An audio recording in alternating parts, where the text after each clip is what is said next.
When Paul writes the Galatian church, he's writing a church that has slipped back into Judaism. There were those in the church who said, no, Christianity is really a subset of Judaism. To be a good Christian, you first of all have to be a good Jew. You have to obey the Mosaic law. You have to do everything that the law commands. Paul is deeply concerned about that. He says, no, brothers, this is a crucial point. Christianity, following Jesus, is something totally new. Following Jesus is something we do whether we're a Jew or a Gentile. We don't have to submit ourselves to the law again. We don't have to be legalists. We don't have to be tied to the yoke of the law. Now in Galatians chapter 5, verse 13, he puts it this way: you've been called to live in freedom, my brothers and sisters. But don't use your freedom to satisfy your sinful nature. Instead, use your freedom to serve one another in love.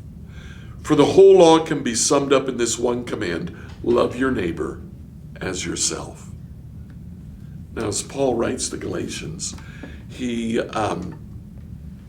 talks about their need to be free. But in talking about that, he says, this makes you free to serve one another. The motivation for their service? Love.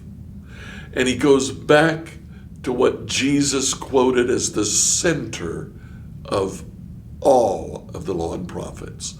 Love God, love your neighbor. We serve one another because we love them. We love them not for what they've done for us, but because of what God has done for us. God loved us, showed us how to love, and then calls us to love each other. And the way we express that love, by serving.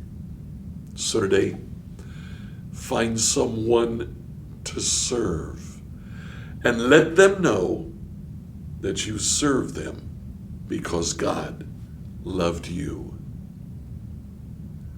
We'll see you on Sunday, where we'll talk a little bit more about discipleship as service.